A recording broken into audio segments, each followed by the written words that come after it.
സർക്കാർ നമ്മളെ കൊണ്ട് സമരം ചെയ്യിപ്പിച്ചിട്ടേ ഉള്ളൂ. അപ്പോൾ ഈ കണ്ട 10 വർഷക്കാലമായിട്ട് സമരം ചെയ്യാൻ ഇവിടെ DYFI ഉണ്ടായിരുന്നു, അല്ലെങ്കിൽ SFI ഉണ്ടായിരുന്നു. ഒരു മനുഷ്യത്വം എന്ന് പറയുന്ന 4 അക്ഷരം മരവിച്ച തരത്തിലേക്ക് കൊണ്ടുപോയൊരു സംഘടനയുടെ പേര് SFI എന്നാണ്. നരേന്ദ്രമോദിയോട് കൂടെ നിന്നുകൊണ്ട് ചേർന്ന് നിന്നുകൊണ്ട് പ്രവർത്തിച്ച് മുന്നോട്ട് പോകുന്നത് ആരാണ്? ഇടതുപക്ഷം തന്നെയാണ്. ഒരു തരത്തിലും അനീതിയോട് സമരസപ്പെടാത്ത പ്രസ്ഥാനമെന്നുണ്ടെങ്കിൽ ഇന്ത്യൻ നാഷണൽ കോൺഗ്രസ് ആണ്. അതിൻ്റെ പോരാട്ടവരും ഒരിക്കലും ഒരാളുടെ മുന്നിലും ചോർന്നു പോകുന്നതല്ല. 2026 UDF തന്നെയാണ്, അത് UDF മാത്രമാണ്. ഇടതുപക്ഷത്തിനെതിരെ ഒരുപാട് ആരോപണങ്ങൾ ഉന്നയിക്കുമ്പോഴും ഇതുവരെയായിട്ടും ശക്തമായ ഒരു സമരത്തിലോട്ട് എത്താനായിട്ട് സാധിച്ചിട്ടില്ല. അപ്പോൾ ഇത്തരത്തിൽ ഈ 10 വർഷ കാലയളവിൽ കോൺഗ്രസ് ഏറ്റെടുത്ത് നടത്തിയ വിജയിപ്പിച്ചതായിട്ടുള്ള ഏതെങ്കിലും ഒരു സമരങ്ങൾ ഏതാണ്? സർക്കാർ നമ്മളെ കൊണ്ട് സമരം ചെയ്യിപ്പിച്ചിട്ടേ ഉള്ളൂ. ഏതൊരു വിഷയമായിക്കൊള്ളട്ടെ. ഉമ്മൻചാണ്ടി സർക്കാർ കല്ലിട്ട് വെച്ചതിന്റെ ഉദ്ഘാടന കർമ്മം നിർവഹിക്കുക. ഉമ്മൻചാണ്ടി എന്ന് പറഞ്ഞ മനുഷ്യനെ പോലും അർഹിക്കുന്ന പരിഗണന പോലും കൊടുക്കാത്ത തരത്തിലേക്ക് ഈ മെട്രോയ്ക്ക് വേണ്ടി സ്വന്തം ആയുസ്സും എല്ലാം വെച്ച് അതിനുവേണ്ടി എഫേർട്ട് എടുത്ത ഒരു മനുഷ്യനാണ് ഉമ്മൻചാണ്ടി സാർ. ആ ഉമ്മൻചാണ്ടി സാറിനെ ക്ഷണിക്കാതെ മെട്രോയുടെ ഉദ്ഘാടന കർമ്മം നിർവഹിച്ചു പോയത് നമ്മൾ കണ്ടതാണ്. അപ്പം അത്തരത്തിലേക്ക് എല്ലാം തിരിച്ചടികളുടെ ഒരു കാലഘട്ടത്തിലൂടെയും അല്ലെങ്കിൽ എന്തൊക്കെ കൊടുത്തോ അതിൻ്റെ 10 ഇരട്ടിയായിട്ട് തിരിച്ചു കൊടുക്കുന്ന രീതിയിലേക്കാണ് ഇപ്പോൾ കാര്യങ്ങൾ മുന്നോട്ട് പോയിക്കൊണ്ടിരിക്കുന്നത്. എത്ര രീതിയിലുള്ള ജനവിരുദ്ധമായിട്ടുള്ള പ്രവർത്തനങ്ങളുമായിട്ട് മുന്നോട്ട് പോയിട്ടുണ്ടോ അതിനെയൊക്കെ ജനം മറുപടി കൊടുക്കുന്ന ഒരു സാഹചര്യം അധികം വിദൂരമല്ലാത്തതാണ്. നമുക്ക് അതൊരു കൊച്ചുകുട്ടിയോട് പോലും ചോദിച്ചാൽ പിണറായി വിജയൻ മടുത്തു, അല്ലെങ്കിൽ പിണറായി വിജയനെ മടുത്തു, ഇനി അത് വേണ്ട, അല്ലെങ്കിൽ 10 വർഷക്കാലമായി ഞങ്ങൾ മടുത്തു എന്ന് പറയുന്ന ഒരു സാഹചര്യത്തിലേക്ക് കൊണ്ടെത്തിച്ചിട്ടുണ്ട്. അപ്പോൾ ഈ കണ്ട 10 വർഷക്കാലമായിട്ട് സമരം ചെയ്യാൻ ഇവിടെ DYFI ഉണ്ടായിരുന്നു, അല്ലെങ്കിൽ SFI ഉണ്ടായിരുന്നു. ഇവിടെ കോട്ടയം മെഡിക്കൽ കോളേജിൽ ജൂനിയർ വിദ്യാർത്ഥിയെ റാഗിങ് എന്ന് പറയുന്ന സമ്പ്രദായം ഒക്കെ തുടച്ചു നീക്കപ്പെട്ട ഒരു സാഹചര്യമാണ് നമ്മൾ വിശ്വസിച്ച ഒരു സമയത്താണ് അവിടെ ജൂനിയർ വിദ്യാർത്ഥിയെ ഇങ്ങനെ കിടത്തിയിട്ട്, അവനെ നഗ്നനാക്കി കിടത്തിയിട്ട് അവൻ്റെ ദേഹമാസകലം മുറിവുണ്ടാക്കിയിട്ട് ആ മുറിവിലേക്ക് ടോയ്ലറ്റ് കഴുകുന്ന ലോഷൻ ആ മുറിവിലേക്ക് ഒഴിച്ചിട്ട് അവൻ്റെ ഡംബൽ സ്വകാര്യ ഭാഗങ്ങളിൽ വെച്ച് മുറിവിങ്ങനെ ദേഹമാസകലം ഇങ്ങനെ വരഞ്ഞു കയറിക്കൊണ്ടിരിക്കുമ്പോൾ ഏത് മനുഷ്യനാണൊന്ന് പൊട്ടിക്കരയാത്തത്? അപ്പം അങ്ങനെ പൊട്ടിക്കരയാൻ ശ്രമിക്കുന്ന ഒരു കുട്ടിയുടെ വായിലേക്ക് അവൻ്റെ ശബ്ദം പുറത്തേക്ക് വരാതിരിക്കാൻ വേണ്ടി തുണി തിരികെ വെക്കുന്ന സാഹചര്യം. അങ്ങനെ അവൻ്റെ ഒരു വേദന ഒന്ന് പുറത്ത് പ്രകടിപ്പിക്കാൻ പോലും സാധിക്കാത്ത തരത്തിലേക്ക് ആ കുട്ടി ഇങ്ങനെ വെമ്പൽ കൊള്ളുമ്പോൾ, ഇങ്ങനെ പിടഞ്ഞു നിൽക്കുമ്പോൾ ആ പുറത്തേക്ക് എടുക്കാൻ പറ്റാത്ത അവൻ്റെ വേദനയെ ചുറ്റുമിരുന്ന് ആസ്വദിക്കുന്ന ഒരു കൂട്ടം SFIക്കാർ. സിദ്ധാർത്ഥ് എന്ന് പറയുന്ന ഒരു വിദ്യാർത്ഥിയെ ഒരുപാട് സ്വപ്നങ്ങളുമായിട്ട് ക്യാമ്പസിലേക്ക് കടന്നു ചെന്ന ഒരു വലിയ വൈൽഡ് ലൈഫ് ഫോട്ടോഗ്രാഫർ ആകണമെന്ന് ആഗ്രഹിച്ച സിദ്ധാർത്ഥിനെ പൂക്കോട് വെറ്റിനറി സർവകലാശാലയിൽ റാഗിങ് എന്നുള്ള ഒറ്റ കാരണം കൊണ്ട് പുറത്തു നിന്നുള്ള ആളുകളുടെ ആഹ്വാനപ്രകാരം നഗ്നനാക്കി 3 ദിവസത്തോളം പച്ചവെള്ളം കുടിപ്പിക്കാതെ മുട്ടുകുത്തി ബെൽറ്റിനടിച്ച് അവനെ കൊലപ്പെടുത്തിയിട്ട് ഇപ്പോൾ സിദ്ധാർത്ഥിനെ കൊന്ന SFIക്കാരായിട്ടുള്ള പ്രതികൾ 15 പേരും പുറത്ത് അവരുടെ സുഖജീവിതം ആസ്വദിക്കുകയാണ്. ഈ സിദ്ധാർത്ഥിൻ്റെ അച്ഛനും അമ്മയ്ക്കും ആര് നീതി കൊടുക്കും? അത്തരത്തിലേക്ക് അധപതിച്ച ഒരു മനുഷ്യത്വം എന്ന് പറയുന്ന 4 അക്ഷരം മരവിച്ച തരത്തിലേക്ക് കൊണ്ടുപോയൊരു സംഘടനയുടെ പേര് SFI എന്നാണ്, സ്റ്റുഡൻസ് ഫെഡറേഷൻ ഓഫ് ഇന്ത്യ എന്നാണ്. ആ സ്റ്റുഡൻസ് ഫെഡറേഷൻ ഓഫ് ഇന്ത്യ ഈ 10 വർഷക്കാലമായി സൈലന്റ് ഫെഡറേഷൻ ഓഫ് ഇന്ത്യയാണ്. അപ്പോൾ സമരം ചെയ്തിട്ടുള്ള പ്രസ്ഥാനം ഉണ്ടെങ്കിൽ, സമരം ചെയ്ത് അവകാശങ്ങൾ വിദ്യാർത്ഥികൾക്ക് വേണ്ടി നേടിക്കൊടുത്ത പ്രസ്ഥാനമുണ്ടെങ്കിൽ അത് കേരള വിദ്യാർത്ഥി യൂണിയനാണ്. ആ നേടിയെടുത്ത അവകാശത്തെ സംരക്ഷിക്കാൻ അത് നേടിക്കൊടുത്ത പ്രസ്ഥാനത്തിന് തന്നെ അറിയാം. അതുകൊണ്ട് ആ നേടിയെടുത്ത അവകാശത്തെ സംരക്ഷിക്കുന്ന പ്രസ്ഥാനവും കേരള വിദ്യാർത്ഥി യൂണിയനാണ്. SFI ഒക്കെ ഇപ്പോഴും അതിനുവേണ്ടി അടിയറവ് വെക്കാൻ, സർക്കാരിന് വേണ്ടി ST ചാർജ് കൂട്ടാൻ തയ്യാറാണ്, അവർക്ക് വേണ്ടി വിട്ടുകൊടുക്കാൻ തയ്യാറാണ്. പക്ഷെ ഒരിക്കലും നേടിക്കൊടുത്ത അവകാശത്തിനു വേണ്ടി ഏതറ്റം വരെയും പൊരുതാൻ കേരള വിദ്യാർത്ഥി യൂണിയൻ സജ്ജമാണ്. അപ്പോൾ അത്തരത്തിലേക്ക് സമരങ്ങളിലൂടെ, പോരാട്ട വീര്യങ്ങളിലൂടെ മുന്നോട്ട് പോയ പാരമ്പര്യമുള്ള പ്രസ്ഥാനം തന്നെയാണ് കേരള വിദ്യാർത്ഥി യൂണിയനും അതിൻ്റെ മാതൃപ്രസ്ഥാനമായിട്ടുള്ള ഇന്ത്യൻ നാഷണൽ കോൺഗ്രസും. ഇന്ത്യൻ നാഷണൽ കോൺഗ്രസ് ഇന്നിവിടെ ഇരുന്ന് നമ്മൾ എന്ത് ഇഷ്ടമുള്ള വസ്ത്രം ധരിച്ച് ഇഷ്ടമുള്ള രീതിയിൽ ഇതുപോലെ ഇവിടെ ഇരിക്കുന്നുണ്ടെങ്കിൽ ബ്രിട്ടീഷുകാരൻ്റെ ഷൂ നക്കാനോ അല്ലെങ്കിൽ ബ്രിട്ടീഷുകാരനോട് അടിയറവ് വെക്കാനോ ബ്രിട്ടീഷുകാരനോട് മാപ്പ് പറയാനോ പോകാതെ സ്വാതന്ത്ര്യത്തിനു വേണ്ടി സ്വന്തം ജീവൻ പോലും ബലി കൊടുത്തുകൊണ്ട് ഈ രാജ്യത്തിനു വേണ്ടി പോരാടിയ പ്രസ്ഥാനം ഇന്ത്യൻ നാഷണൽ കോൺഗ്രസ് ആയതുകൊണ്ടാണ്. സ്വാതന്ത്ര്യദിനത്തെ കരിദിനമായി ആചരിച്ചതാരാണ്? സ്വാതന്ത്ര്യദിനത്തെ കരിദിനമായി ആചരിക്കാൻ ഇതുപോലെയുള്ള ഇടതുപക്ഷ കമ്മ്യൂണിസ്റ്റ് പ്രസ്ഥാനങ്ങൾക്കേ സാധിക്കൂ. ഇന്ന് അഭിമാനം കൊള്ളാൻ വേണ്ടി ഇപ്പോൾ സ്വാതന്ത്ര്യദിനമൊക്കെ ആചരിച്ചു വരുന്നുണ്ട്. ഇപ്പോഴും സ്വാതന്ത്ര്യത്തെ വെല്ലുവിളിച്ചുകൊണ്ടിരിക്കുന്ന സംഘപരിവാറിന് കൂട്ടുനിൽക്കുന്നതാരാണ്? ഇടതുപക്ഷം തന്നെയാണ്. നരേന്ദ്രമോദിയോട് കൂടെ നിന്നുകൊണ്ട് ചേർന്ന് നിന്നുകൊണ്ട് പ്രവർത്തിച്ച് മുന്നോട്ട് പോകുന്നതാരാണ്? ഇടതുപക്ഷം തന്നെയാണ്. അപ്പോൾ അത്തരത്തിൽ സമരങ്ങളോട്, ഒരു തരത്തിലും അനീതിയോട് സമരസപ്പെടാത്ത പ്രസ്ഥാനമെന്നുണ്ടെങ്കിൽ ഇന്ത്യൻ നാഷണൽ കോൺഗ്രസ് ആണ്. അതിൻ്റെ പോരാട്ടവരും ഒരിക്കലും ഒരാളുടെ മുന്നിലും ചോർന്നു പോകുന്നതല്ല. മിവ ജോളി എന്ന് പറയുന്നൊരു പേര് കേൾക്കുമ്പോൾ തന്നെ എല്ലാവർക്കും ആദ്യം വരുന്നത് രാഹുൽ ഗാന്ധിനെ ഹഗ് ചെയ്ത ആ ഒരു ഇൻസിഡൻ്റ് ആണ്. അപ്പോൾ ആ ഒരു ഇൻസിഡൻറ്റ് എങ്ങനെയാണ് ഉണ്ടായത്? രാഹുൽ ഗാന്ധി 2022 ഭാരത് ജോഡോ യാത്ര എന്ന് പറയുന്ന പേരിൽ ഒരു യാത്ര നടത്തി. രാഹുൽ ഗാന്ധി നടത്തിയ ഭാരത് ജോഡോ യാത്രയിലാണ്, ആ യാത്രയിൽ ഇന്ത്യ മുഴുവൻ നടക്കണം എന്നൊക്കെ എനിക്ക് ആഗ്രഹം ഉണ്ടായി. പക്ഷേ കേരളത്തിൽ 19 ദിവസം ഉണ്ടായിരുന്നു. 19 ദിവസവും രാഹുൽ ഗാന്ധിയോടൊപ്പം ഒരു കേരള പദയാത്രയായി മുഴുവൻ സമയവും നടക്കാനായിട്ട് സാധിച്ച ഒരാളാണ്. അതിന് ഭാഗ്യമുണ്ടായി. അങ്ങനെ രാഹുൽ ഗാന്ധി ഇത്രയും ദിവസം നമുക്ക് അടുത്ത് കിട്ടുമ്പോൾ സ്വാഭാവികമായിട്ടും രാഹുൽ ഗാന്ധി ഇഷ്ടപ്പെടാത്തവരായിട്ട് ആരും തന്നെ ഇല്ല. കൊച്ചുകുട്ടികൾക്ക് വരെ രാഹുൽ ഗാന്ധിയെയും അദ്ദേഹത്തിന്റെ രീതികളെയും അദ്ദേഹത്തെയും ഒരുപാട് ഇഷ്ടമാണ്.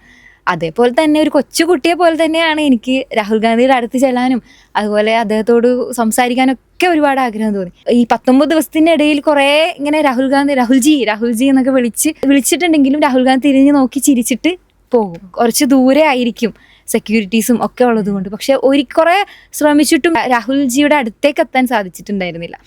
ഈ ഭാരത് ജോഡോ യാത്ര നമ്മുടെ എറണാകുളം ജില്ലയിൽ പാലാരിവട്ടത്തുകൂടെ കടന്നു പോകുമ്പോഴാണ് നമ്മൾ പ്രതീക്ഷിക്കാനാവാത്ത രീതിയിലുള്ള ജനം ആണ് അവിടെ, ക്രൗഡായിരുന്നു. പക്ഷെ അതേപോലെ ഞാൻ കുറച്ച് ശ്രമിച്ചു രാഹുൽ ഗാന്ധിയുടെ അടുത്തേക്ക് ഓടിച്ചെല്ലാൻ പാടില്ല എന്നുള്ള റെസ്ട്രിക്ഷൻസും കാര്യങ്ങളൊക്കെ ഉണ്ടായി. പക്ഷെ എന്നിരുന്നാലും നോക്കുമ്പോൾ ഒന്നും നോക്കിയില്ല, രാഹുൽ ഗാന്ധിയുടെ അടുത്ത് ആരും തന്നെ ഉണ്ടായിരുന്നില്ല. എന്ന് വെച്ചാൽ തൊട്ടടുത്ത് ആരും ഉണ്ടായിരുന്നില്ല. അപ്പോൾ സെക്യൂരിറ്റീസ് പിടിച്ച കയറിൻ്റെ അടിയിലൂടെ ഓടി നേരെ രാഹുൽജിയുടെ അടുത്ത് എത്തിയതാണ്.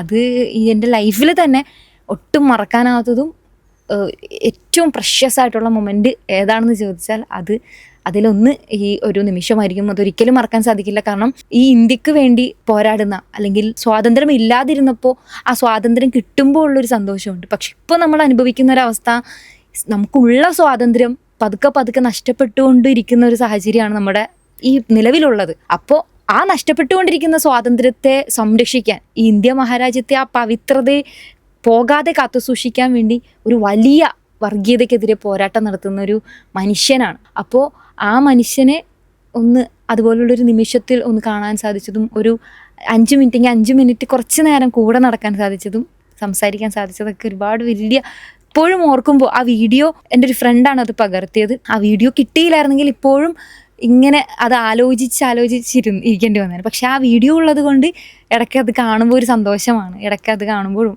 അത് പോസ്റ്റ് ചെയ്യുമ്പോഴൊക്കെ ഒരുപാട് സന്തോഷമാണ്. ആ ഒരു ഇൻസിഡൻറ്റിന് ശേഷം ലൈഫിൽ എന്തൊക്കെ മാറ്റങ്ങളാണ് വന്നത്? ഇപ്പോൾ ഫാമിലിയിൽ നിന്നാണെങ്കിലും ഇപ്പോൾ ഒരു പൊതുവേദിയിലൊക്കെ പോകുമ്പോൾ കിട്ടുന്ന ഒരു സമീപനം എന്താണ്? തീർച്ചയായിട്ടും രാഹുൽജിയുടെ തൊട്ടടുത്ത ആരോ, അല്ലെങ്കിൽ രാഹുൽ ഗാന്ധിയോട് അത്ര അടുപ്പമുള്ള ആരോടോ സംസാരിക്കുന്ന പോലെയാണ് പലരും നമ്മളോട് സംസാരിക്കുന്നത്. അതുപോലെ ഇപ്പം ഇലക്ഷനൊക്കെ വരുന്നു. അപ്പം 2026 കോൺഗ്രസ് ഭരണത്തിൽ വരുമെന്ന് പ്രതീക്ഷിക്കുന്നുണ്ടോ? എന്താണ് ആ പ്രതീക്ഷയ്ക്ക് കാരണം? തീർച്ചയായിട്ടും 2026 നിയമസഭാ തെരഞ്ഞെടുപ്പ് കഴിയുമ്പോൾ 100-ലധികം സീറ്റുകളുടെ ബലത്തിൽ UDF അധികാരത്തിൽ വരും. കേരളത്തെ വീണ്ടെടുക്കുന്ന ഒരു വലിയ പോരാട്ടത്തിന് ശേഷമുള്ള നമ്മുടെയൊക്കെ മനസ്സുകളിൽ, ഈ നാട്ടിലെ ജനങ്ങളുടെ ഒക്കെ മനസ്സിൽ ഒരു പുഞ്ചിരി വിടരുന്ന ഒരു വലിയ വിജയം തന്നെയായിരിക്കും. ഈ നാട്ടിലെ ജനങ്ങൾ ഇത്രയും വർഷകാലമായിട്ട് അനുഭവിച്ചു പോരുന്ന നരകയാതനയുടെ അവസാനം എന്ന വണ്ണം അവർക്ക് കിട്ടുന്ന ഒരു വലിയ സ്വാതന്ത്ര്യം തന്നെയായിരിക്കും അത്.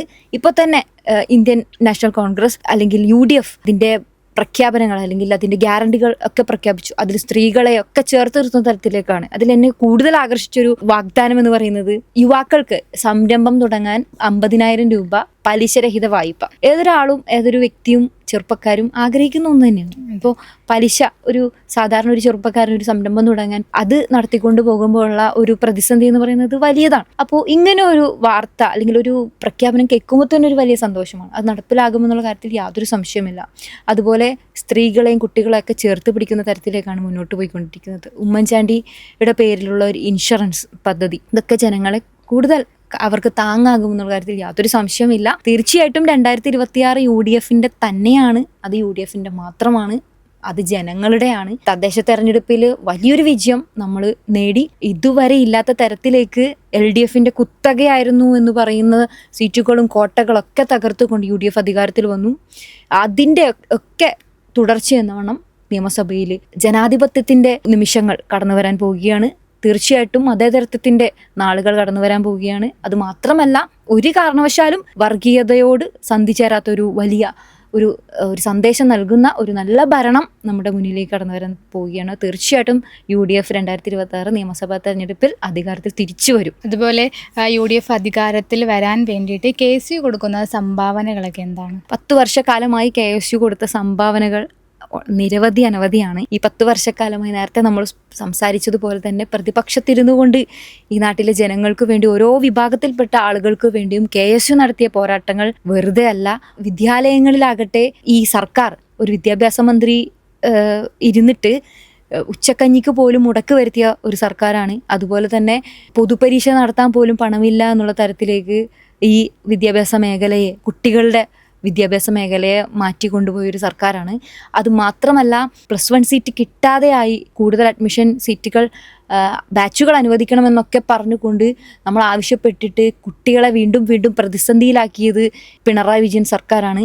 ആ വിദ്യാർത്ഥികൾക്ക് വേണ്ടി തെരുവിലിറങ്ങി പോരാടിയ പ്രസ്ഥാനത്തിൻ്റെ പേര് കേരള വിദ്യാർത്ഥി യൂണിയൻ എന്നാണ്.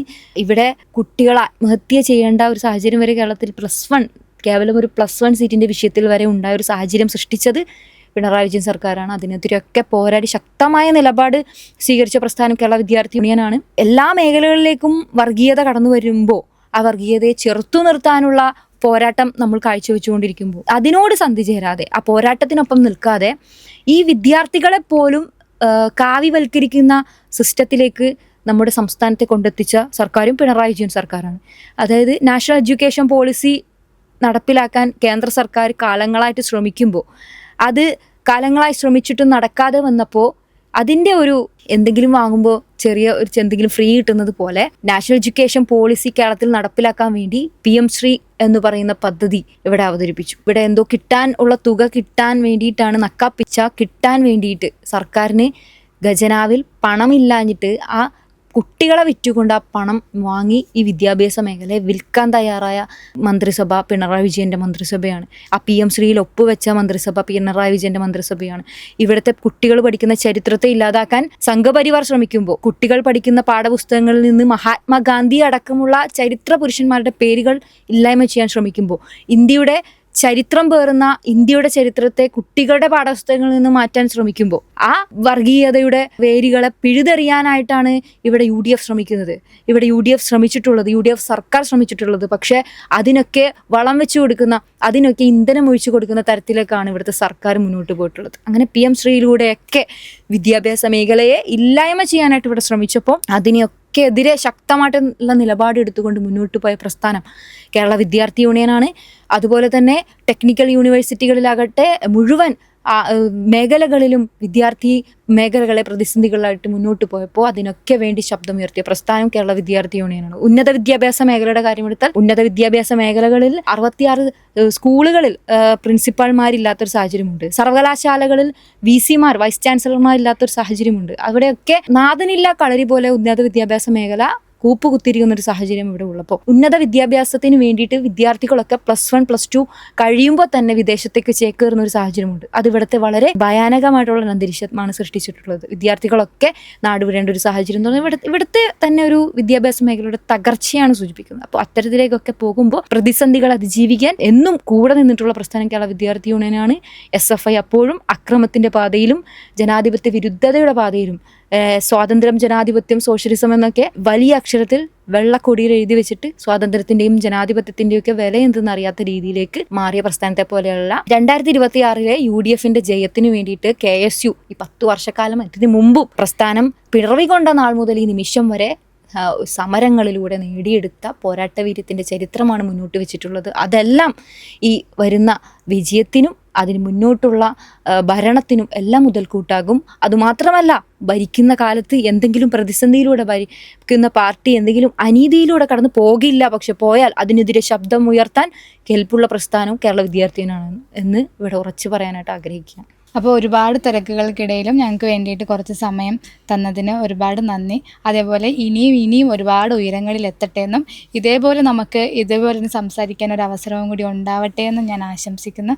All the very best. Thank you.